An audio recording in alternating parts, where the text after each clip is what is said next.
All right. There we go. Hello, everybody. Welcome to the second Learning Circles chat, hangout, whatever you want to call it, Yep. for July. Oh, okay. Everybody, that looked like Enzo Silva popping up there. Enzo, how's it going? Hey, I'm good. How are you? Good. Why don't you introduce yourself to everybody? Hey, I'm a learning strategist. Okay. All right, that was easy. Craig, you're up. Craig, what are you? I am that. I am Craig Wiggins. I am a community manager for Advanced Distributed Learning Initiative, or ADL, in Alexandria, Virginia. And What xAPI guru. xAPI guru. I don't like to use the term guru, but yes. Sherpa. Oh, that's even That better. is You're right. the xAPI lovely and Sherpa. talented Melissa Milloway. Hello, how are you? Hi, and I apologize in advance for everyone watching because I just got back from the eye doctor and my eyes are dilated. And I do learning design and development. Thank you very much. Thanks for hanging out for another Learning Circles, everybody. So we've got 0 topics to talk about today, 0 guests, and nothing to do. What's up with That that? sounds so exciting, right? I really know how to tease a chat online, don't Right. Wow, I'm really looking forward to this chat. I? What's in it? There was a great "What's in it for me" there. Oh, well. All right. Well, yeah. Actually, I'm gonna use the opportunity to plug myself then. In the vacuum of topics, I'm gonna plug. I'm gonna serve my own interest, which is out of character, I know. xAPI. Right, beat me to it. Damn it. There is a series of articles that ADL has been writing for the eLearning Guild about the Experience API, and we're about hopefully in August we will publish I think the last of 6. So it's going to be about xAPI and authoring tools, and I think I may have talked about that last time, but it's definitely we're kind of getting into it. So each of us is going to kind of give our prediction for the future of authoring tools in xAPI, and that is related to an interesting discussion that Brian Dusablon, I believe Tracy Parrish, Andrew Downs, and a few other people were involved in earlier this week about authoring tools in xAPI and the current state of the affairs, and it was pretty interesting. I'll see if I can throw the Storify link in, because I went ahead and captured it, into the show notes for later when this goes up on YouTube as a recording. So yeah, it was pretty cool. What was that? I missed the little thing there. What's happening behind Brent? Yeah, what is happening behind Brent? Wait. And where's Thomas? What's he doing? Is he hiding? He's eating cereal. Oh. You're mute, Brent. If you're talking, you're mute. We can. sorry, I'm mute. Yeah. I just had to fix some lights. It's all good. I'm just using the sunlight over here. I should have a fancy setup, but I do not. But anyway, that's what's going on with me. I'm looking forward to that final bit of publishing for the year, and I will be. I can finally say this now because it's been settled. I and a few other people from ADL will be at DevLearn later this year. So if you guys are interested in talking xAPI, because that's what I do all the time, come find me. I will be there. I'll probably be hanging out. I know it's at the MGM Grand this year, I believe. So that'll be a little. That's correct. Yeah. I'll take my $25 to gamble because that's my God. Okay, so I'm just going to take a quick side note again, since we don't have anything to talk about. My last year going to DevLearn was my first year in Vegas, my first time in Vegas, and I didn't realize that once you fly into McCarran and get off the plane, there are slot machines in the walkway after you pass the desks, and then they just continue until you leave the airport, and then you get to your hotel, and then at the lobby, whatever hotel it is, because I found this to be the case, there are more slot machines and tables. They don't stop. I'm surprised they don't have them outdoors. Even the taxi has entertainment stuff behind it that you can. Some taxis do that you can buy stuff off of. Right. It's just it is relentless. It's amazing. and I'm not a person who gambles, so it's kind of it's all kind of lost on me. But, any way to make money, right? Well, you Yeah. know what we do have one topic we can talk about. We can extend a conversation that started yesterday from a Twitter chat called Chat to Learn for those watching who have never participated in a Twitter chat. We were talking about the cost of training, cost of deployment, and within that conversation, Melissa and I had a bit of a side conversation about companies not really knowing what their employees need as far as training is concerned. Melissa, what were your thoughts on that? So my thoughts from the chat yesterday, it was, where does your employee want to be in their career? Do they want to take a different career path? How do you know what they'll need for that? Should you match them up with someone in the company that's in that career already? What do they need to know overall that's related to anything within the company? Like, how do we find that out? Like, what kind of plans can we make to ensure that the learning is personalized for where that person needs to be and needs to be successful? And like even talking about xAPI before, that's something that I think will help me in my career. How does our company know that that's something we need to know or something we want to know and learn more about? Yeah, and considering the typical path that we, learning, design, development organizations normally take is put everything out there in front of the learner and let them struggle with that, right? And our role should be, as I think we talked about that last week, more of a curation, giving them just the essentials and then documenting the rest and letting them roam free, and providing support along the way. I think the cost would be, things, including things like the cost of learning and e-learning and whatever type of learning it is that you are trying to support would decrease if you started to think that less is better.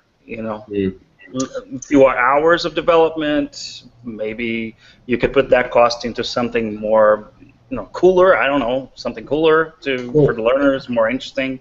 Yeah, but also like talking to there's a echo. Also like talking to like where you want to be in your career, people are going to rise up, they're going to become the next leaders. You want them to be able to say like they had the skills that they needed to get there and not have people in leadership that don't have the skills at all.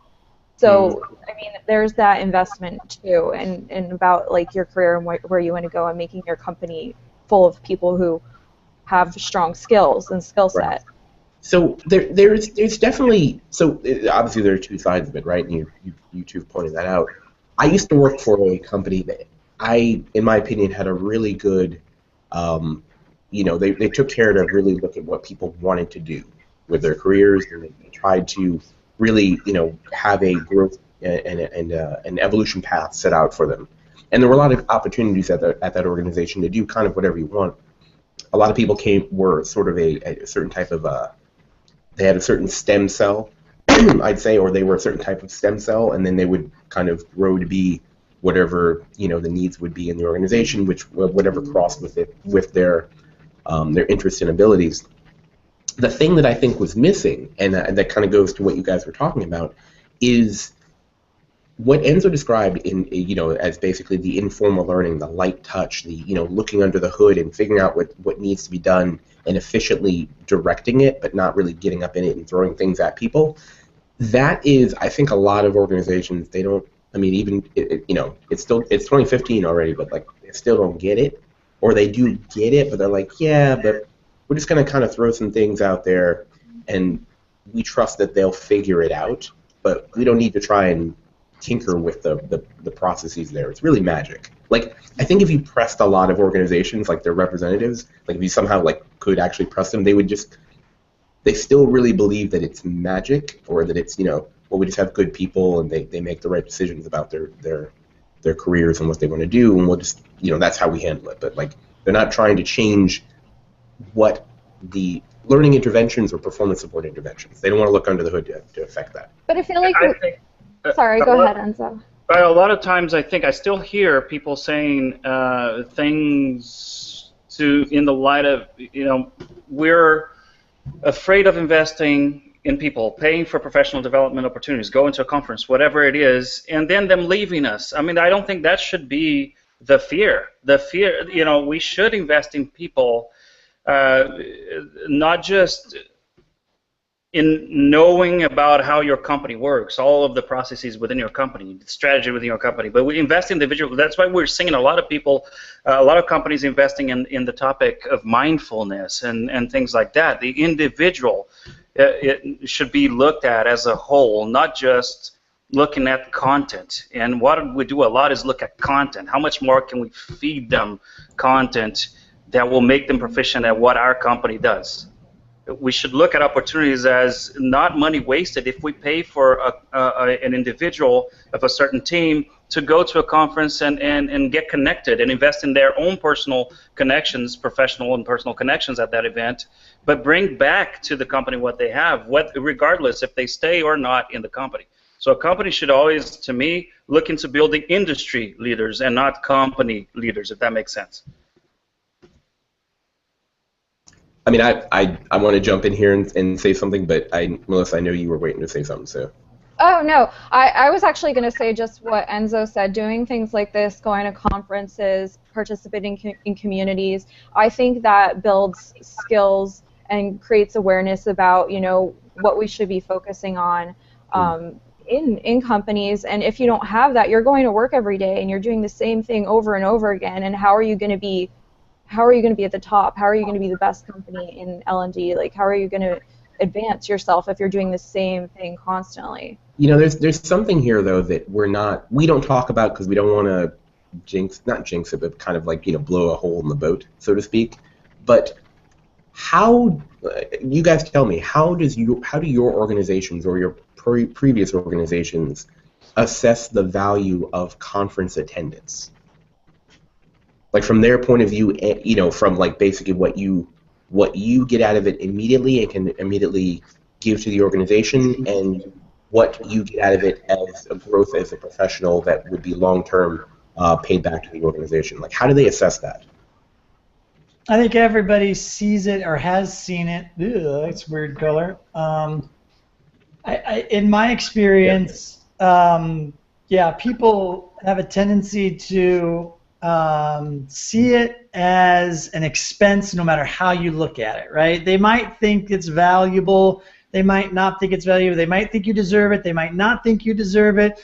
But in their mind, in leadership's mind, it's an expense no matter what. And some companies have a certain amount of money that they put aside for every employee, and they're just like, okay, this is personal development money for everybody.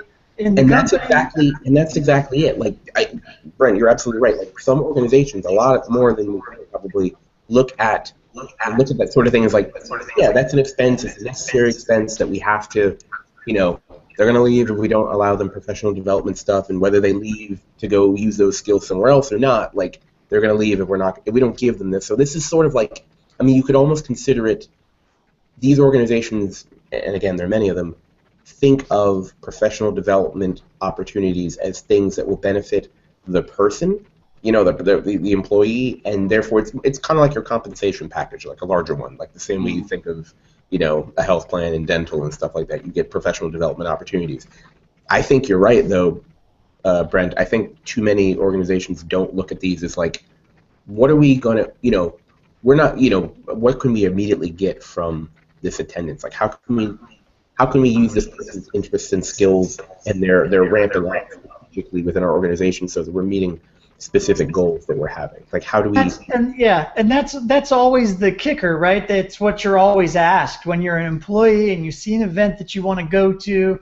You have to prove it, right? You have to write up a whole thing to your manager and prove that there's going to be some sort of value that comes out of it. The interesting thing that I've been lucky enough to experience is knowing that on the conference side of things, they know that. And so the purpose, what you got to do from a marketing perspective, with a conference is put as much value as you possibly can plug into the marketing. So when they hold up a brochure to Conference A and Conference B, they're going to go, oh, Conference A has 4 keynotes, Conference B has 2 keynotes, Conference A has 1,000+ educational opportunities, Conference B has 200 educational opportunities. They're both the same price or similar price. Which one should we allow them to go to? Well, obviously it's like, oh, let's send them to this one because it's got more stuff.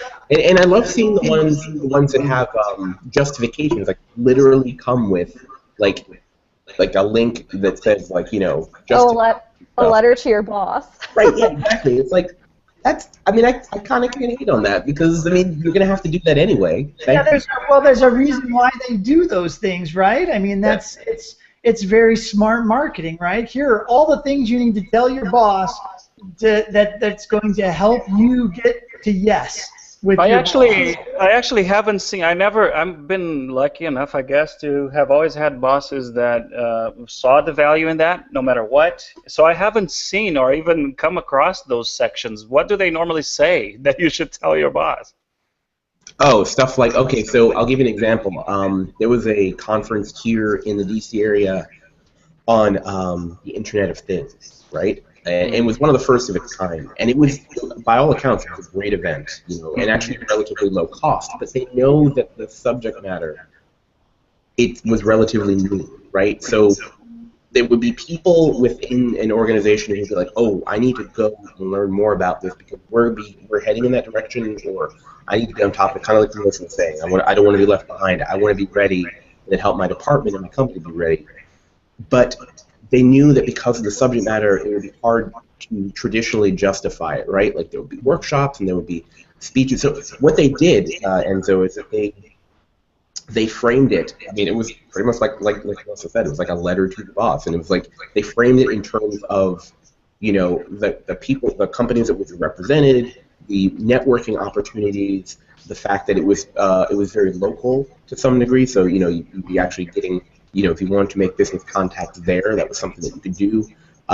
They stressed the technologies that would be showcased. They didn't talk about things like the wearables fashion show that they had because, well, that doesn't seem that attractive to a learning manager, let's say, or to an HR representative, let's say. But so it was kind of like that, but it was very, I don't want to say cynical, Enzo, but it was definitely very it was savvy, as Brent says. It was tongue-in-cheek kind of. It's not the reality of things, though. That's not the reality. When I go to a conference, the most valuable part of that conference is talking to people like you guys and, getting that information, that insight. A lot of the speakers, they don't necessarily hit on the point of things that you're looking for. You're not going to go to a conference and find someone talking about every single thing. But there's so many people there that you can find someone there that specializes in what you want to know about. The best so thing, I feel like that's the most the best value. thing about conferences, to me, is that, if you have a personal learning network, right? You go to a conference and if you don't add layers to that PLN, you suck. Basically. It's kind of, I don't want to sound negative here, but it's kind of disappointing that as a whole in this industry, organizations value more a piece of SCORM package put on an LMS that you can then check and say, run a report, who completed this, then sending somebody to a conference where they can make connections that will last a lifetime. They might not, but they might get exposed to ideas that are going to change their organization maybe 5 years from now. Things that I was discussing in conferences with people years ago, I now actually get to put to practice because of the type of organization I'm in. Yeah, so those conferences I attended, the connections that I made years ago are now proving valuable more than immediately after. I think literally what we're doing right now is sort of a proof of your point. And so, we've all met. I think we've all met either online but in person the first time at conferences. I'm pretty sure. Yeah, this is, but so you have to realize too, right? We are the outliers. This is not normal behavior for business It is people, not right? normal And behavior. as sad as it sounds, I learned this the hard way when I was very young and new and green in the business world. The very first time I got to go to a conference, I was blown away. It fired me up about my career and what I wanted to do. I was fully engaged. I went to as many sessions as I could. I did what I thought people did when they went to these conferences. Sadly, what I found out was the next time I went to a conference, and I found out within my company that I was currently working in, which was a very large company at the time, I discovered that there was a whole bunch of people that go to this particular event. So I thought, oh, cool, these people go to events to actually learn and to go to things and to engage and to network just like me. No, they go to get a free vacation on the company and they golf. They go and they golf, or they go and they gamble. I never saw these people except when they were walking through the hotel with a sunburn, picking up as many little flyers from session rooms as they possibly could so that they could prove that they went to the conference. So I'm not gonna knock, and this is probably not good for my career actually. So hey, it's awesome that only a few people are watching this. Not so good that it's being recorded. But I would say that, I mean, again, this is sort of cynical, but this is why conferences tend not to be in Philly. Philly's a great city. I like Philadelphia. Philadelphia's good. But, you know, I'd love to go, man, I mean, I'm in the DC area. I'd love to say, hey, man, I'm just going to go up I'm just going to drive to Philly. Or, you know, not enough conferences are in, say, the Midwest or even the mountain area, I would say, with the exception of there's a growing conference scene, I think, for learning and development in Utah, and obviously Colorado, is a mainstay because of Denver. But I'll say, Vegas and essentially Walt Disney. I was going to say Orlando, but nobody, it's Walt Disney World that people care about, and that adds value to the people who are going. Like, you're getting a vacation, your kids and your family can come along, right? But that's not why your people. It is somewhat disappointing, as you say, Brent, that that's why people are there and they're not gaining anything from that. I want to speak to a point though, real quick, before Melissa talks, because I want to shut up and let her continue. No, I want to shut up actually, but I can't be stopped. Keep going. I think something that that Enzo alluded to a little while ago is important to think about, especially as we consider the idea of becoming data scientists, or the prevalence of learning analytics and data science in proving our value and also getting to the root causes of effectiveness or the lack of effect or lack thereof within our learning or performance interventions. The thing about taking a course and basically having a scoring package on an LMS and then having people check boxes and the whole compliance training and the whole they did this sort of thing and therefore they know about blah, as opposed to sending the waves, that it's really hard to quantify.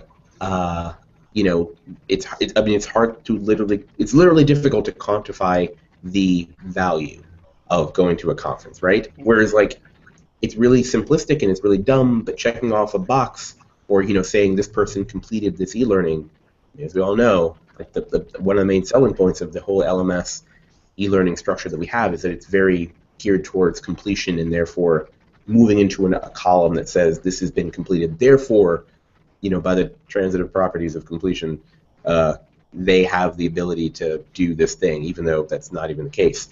Much more likely that you have the ability to talk authoritatively or perform something or interface with something because you went to a conference and talked to a lot of people and had experiences. So, all right, I'm going to shut up now. Yeah, that makes sense, but it is odd, isn't it? Because I could have just launched that thing, walked away, come back in 30 minutes, it marks as complete, and it doesn't prove one thing. And then I pass a quiz by guessing good, doesn't prove one thing. So it does. It's API could help in this case, but I'm sleeping.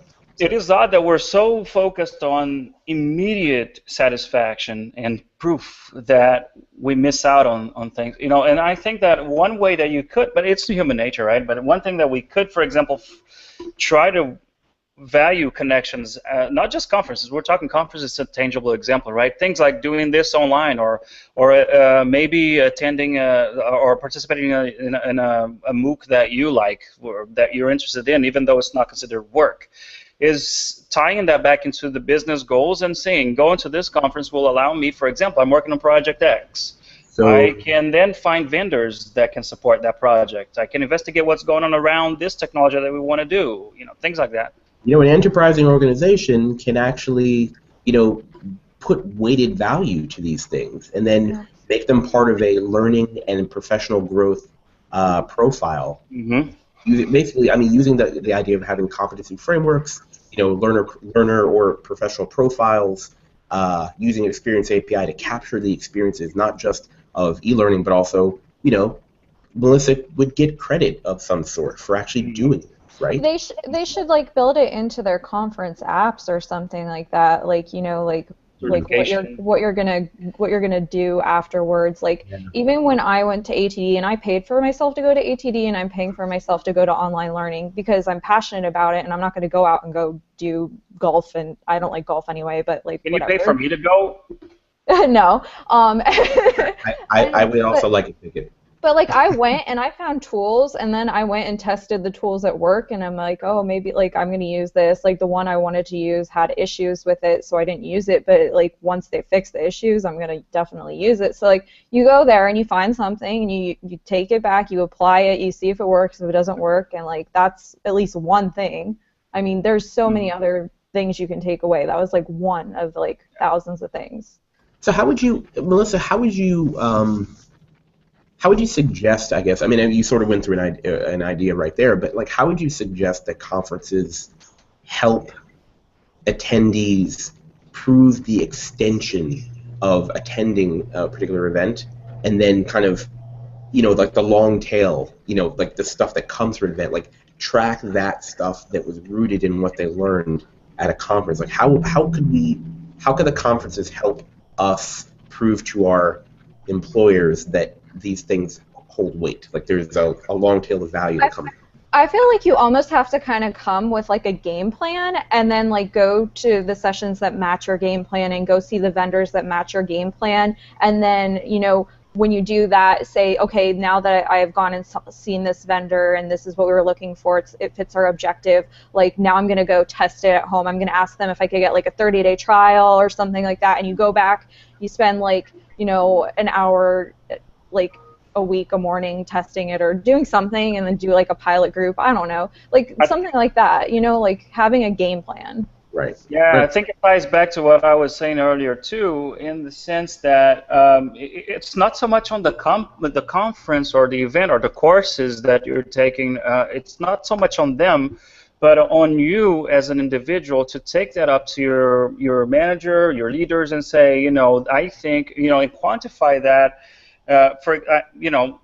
A shameless plug here, but xAPI is awesome at doing that, and my organization is great because we can put on our development plan there, track, participate in conference X, Y, and Z, do project X, Y, and Z, support the company goal X, Y, and Z, and we can see how those things relate, and we can rate ourselves on the completion level that we've done those things, achieved those things. Yes. We have conversations with our manager about the things that we have accomplished. Well, one of my goals was present or write a paper about topic X, Y, and Z, so that I can be more versed about project X, and those things relate. And you talk to your manager about how that relates. I think it's more on us as professionals seeking our own development to do that and to show that in some form that is quantifiable to our leaders. That would be a nice.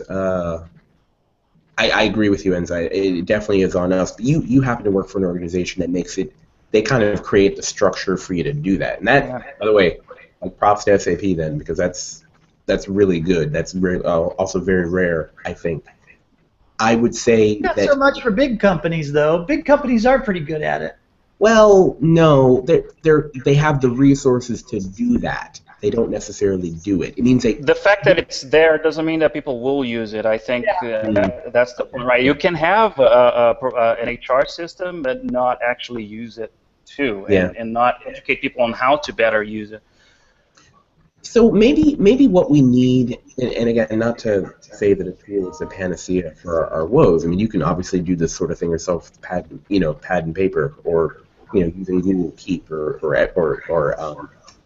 Evernote or whatever.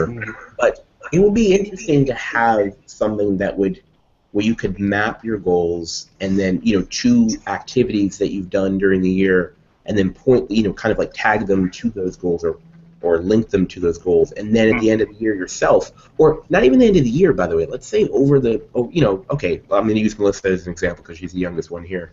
Let's say Melissa is the youngest one of us by, let's say, 5 years, or more, or 15, or longer. Anyway, she's got many years in the industry ahead of her, right? So she's probably going to have several positions. Even if she stays with the same company, she's going to rise up and have more responsibility, and then she'll have more challenges.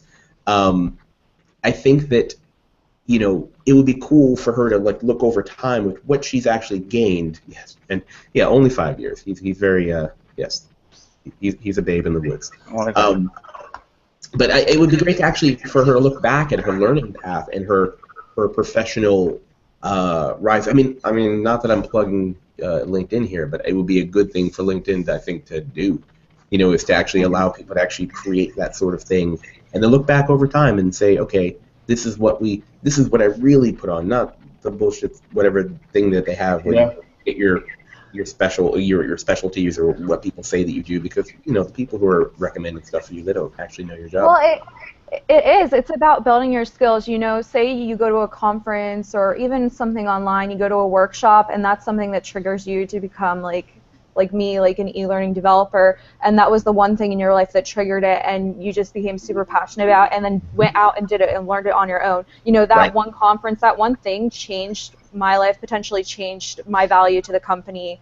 And you can follow that through your career. It can be like, well, it started all at this one conference. It started all at this one moment. And it may not even be something immediate either, right? Yeah, exactly. It could be something that's like 5 years down the road, and but you were exposed to something, you experienced something that potentially does change your life. It was. I can pinpoint back like which conferences I attended or which courses I took, which people I met that have changed my life. In different occasions. I think if whether we have an official corporate system like SAP does, the whole SuccessFactors HRS systems and stuff, you can do it on your own too, and if you're a freelancer or whatever, you can start keeping track of things like that. And I guess the earlier the better.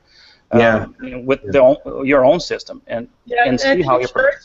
It starts with tracking it, right? But then the next step is making those connections, and I think that'll be an interesting thing to see if the tools can start doing that, right? Like LinkedIn, you mentioned, I think is a good place to start. So, can you go into LinkedIn and say, hey, I attended this event, but then when you put in the work that you've done in your work history, does that event, do they have the logic to connect that event to that project that somebody gave you praise for or something like that? I don't think it does, but will that?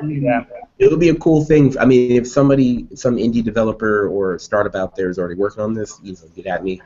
If you're not working on it, get at it. Let's work on it. Yeah, I mean, this is something that just making the connections idea, I think, is something perfect for xAPI, right? I mean, that. Right. We'll see. I wasn't going to say it, but yes, it's actually, it is something. It always comes back around to xAPI, doesn't it? Right. Well, that's like something I found out at work the other day when I was posting on Yammer. People were talking about all these courses that they're taking outside of work, and we don't track any of that. They're taking like MOOCs on creating new ideas and all this stuff, and no one's getting any recognition for that. They're spending all this time outside work working on it, and it's like we don't track that. That's a lost opportunity for the organization. Yeah. Hey, so I have one thing that I've been meaning to mention. Craig mentioned something about, so how can we do that, and how can we do events?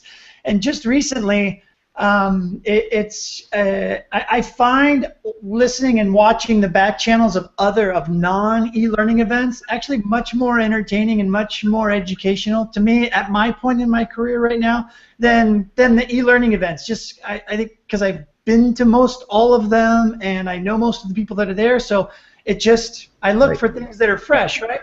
So, but in general, so when we talk about so certain events are geared and developed for the corporate world, and therefore they're priced and structured in such a way. So $1,300 for an event, holy moly, that's a boatload of cash for somebody to whip out of their own pocket and pay on their own. But the reason why they're that expensive is that most of the people that come to those events, well, and because it costs money to run the events, yes, all that kind of stuff. But it's everybody knows that your corporation's going to pay for it. It's an expense. It's something that's a write-off and whatnot. And so people will still go and attend because they get that educational value. So one thing that I find is fascinating is events like VidCon. I don't know if any of you followed VidCon last week. Yes. So I'm a big fan of Hank Green and the Vlogbrothers. And, yes. So I'm a huge fan of them. But Hank Green, if you actually I don't know. Brent started this. Yeah. Sorry. So let me just finish my thought and we can riff off of it. But so the idea is right that YouTubers and video people that do this kind of stuff built this community. A bunch of enterprising folks within the community said, we should build a conference around this community. So they did. It's only $100 or $95 or something like that for these people to go to the event. It's in California, so there's Disneyland and as well. And it just, to me, when I watch that, I'm thinking to myself, that's what I always wanted the industry that I'm in to be. I wanted it to be a place where, people went to learn and whatnot, but more than anything, it was a place for people to go and meet and hang out with like-minded people, and it wasn't a financial burden other than, traveling and, a small registration fee, because, you kind of have to charge something or else it just becomes a mess. A lot of charging money is weeding out the people you don't want there as much as it is you want people there, right? So you got to charge something. And so, anyways, I watch what they're talking about in their back channel versus what happens in a back channel from, say, our e-learning events and whatnot, and it's just it's so different, right? There's so much. There's so much more peer respect, I think. There's a couple refreshing of that. Go ahead, Ben. I was gonna say maybe the word you're looking for is refreshing too. Yeah.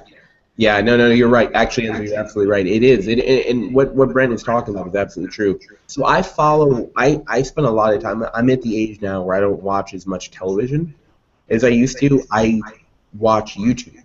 Like I go home and I have YouTube channels that I'll watch. There's all sorts of YouTubers that I follow, mostly in the science and education categories. So, but they all come to VidCon, and it's put on by one of their peers, or a couple of their peers, the Vlogbrothers, but especially Hank Green.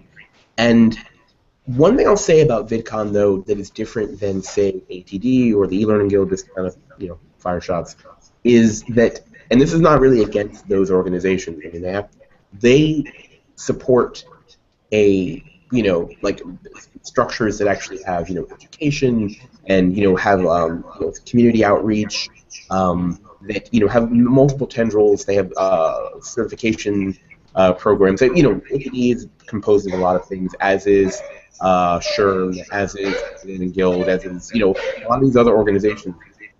VidCon is supported by it's supported through I guess nerd fighters, I guess, if you're familiar with that term. But VidCon is the point, right? It's not a thing that happens.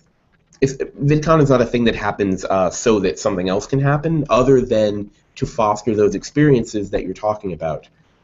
They know that is valuable. They know that people who are new in the industry and being YouTubers who have they got 15 followers, but they're learning how to do their freaking lighting, and stuff like that. They have sessions there for you to learn, but you're learning it from somebody who's been doing it since 2007, right? Which is in YouTube terms a long, long time.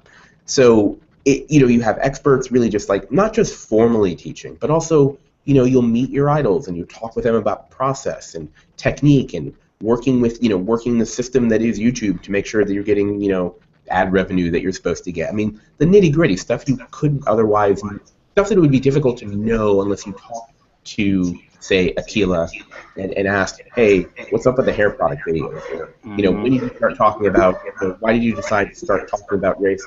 Did that change your viewership? What did you do about that? Stuff you wouldn't find out. You could actually ask her, if she happens to be at the bar. That's the whole point. They know. I guess my whole point is that VidCon knows that that's the entire point of a conference.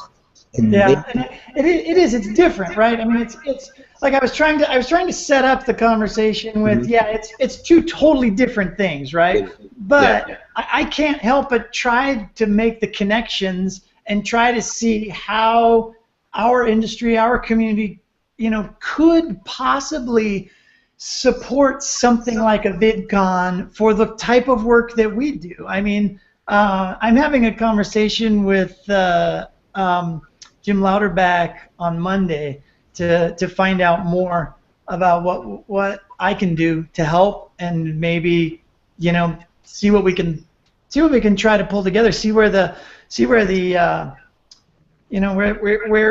where the connections are, if any. If not, fine, great, whatever. But is there something that we could do that could help them and help us at something like that? Because quite honestly, I see video as this is it. This is where everything is going.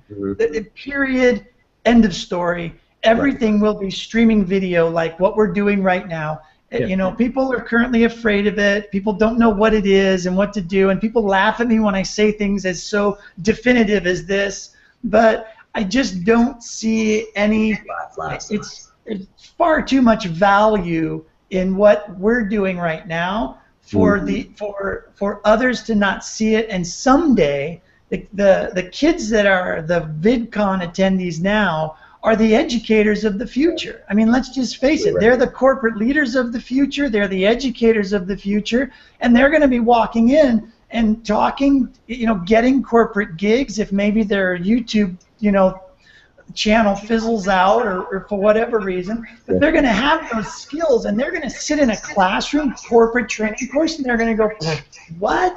Are you kidding me? This is just a waste. So you can't help but just see and make those connections and see 10 years into the future and see what we're doing right now and what they're doing as so much the same thing. To be honest, I would love a extended, I don't know about collaboration, but something where it was focused on performance support video, just that, an event for that.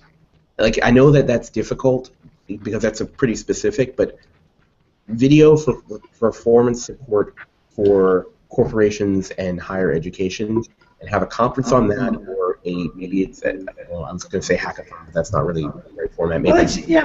But it's such a niche, but it can be a part of that bigger video for e-learning, or video for corporate training, or video for learning and training, or video for teaching and learning. Something like that could very easily be very broad, and part of it could be the performance support side of it. Right. Yeah.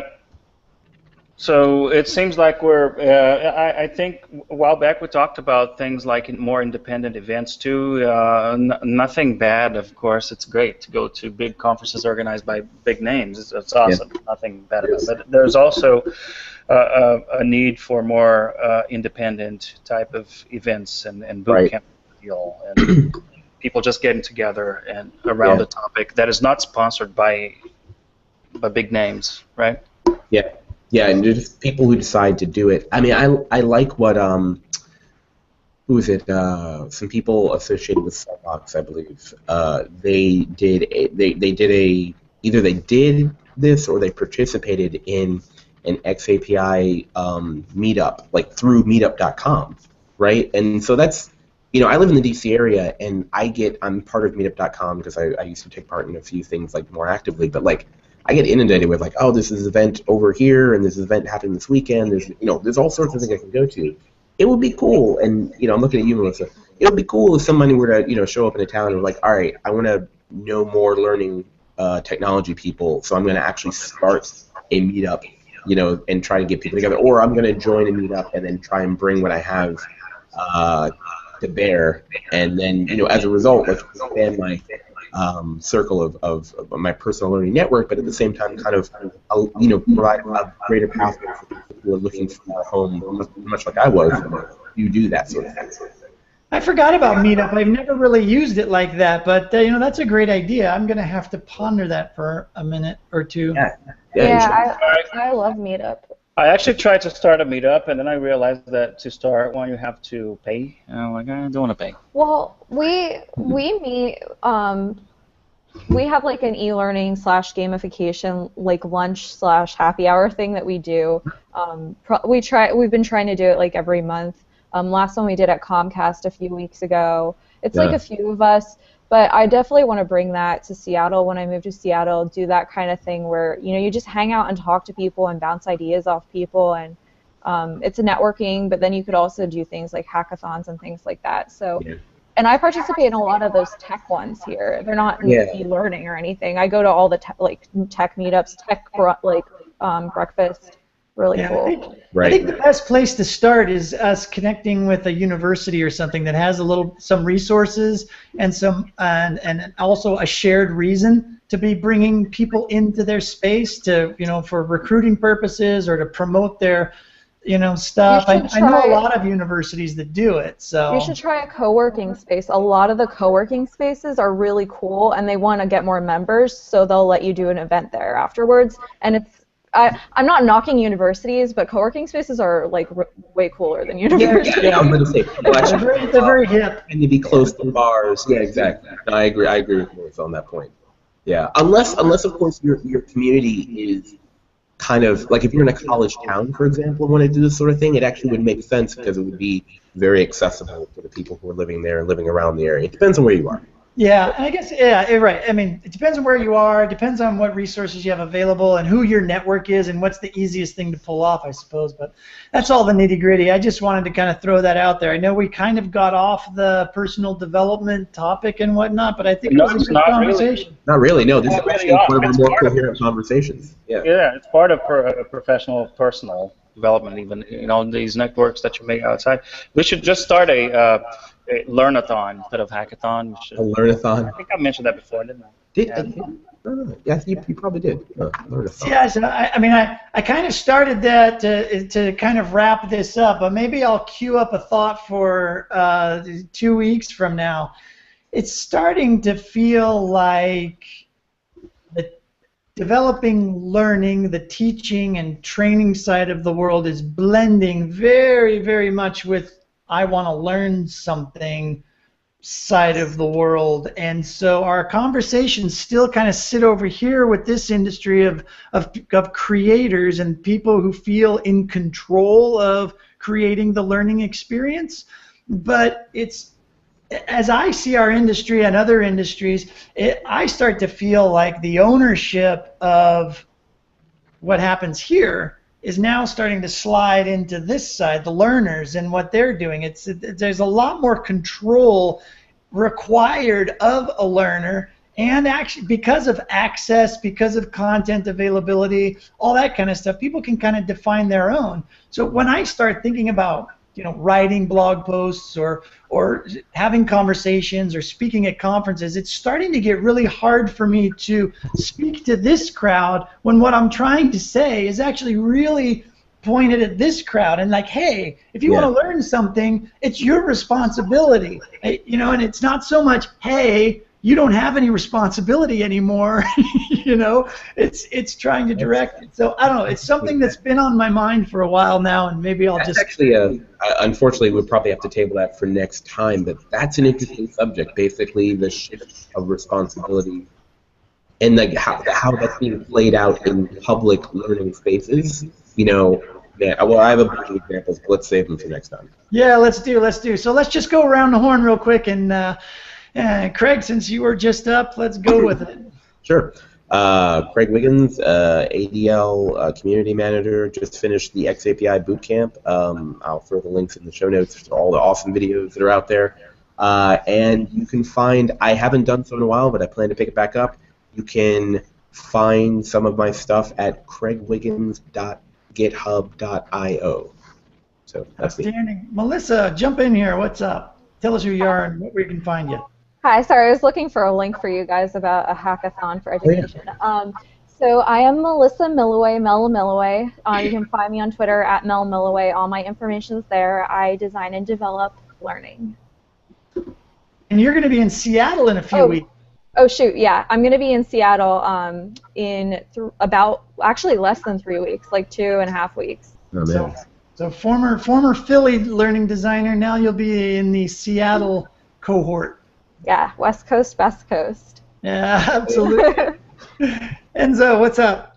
Hey, I'll still be here in Atlanta, so not much going on. Hot and humid, all right. I challenge you to find me on enzosilva.com. There you go, and see all the cool stuff he's doing. All right, and I'm Brent Schlenker, Corporate Learning Officer at litmus.com. If you're looking for an LMS, look me up, ping me at @bschlenker on Twitter also, and 2 weeks from now, we will do this again, and just like we do every time, we are going to be much more prepared in 2 weeks, and we're going to plan it way ahead of time. Sure. Yeah, next time. Absolutely. All right. Everybody have a good 2 weeks. We'll see you then.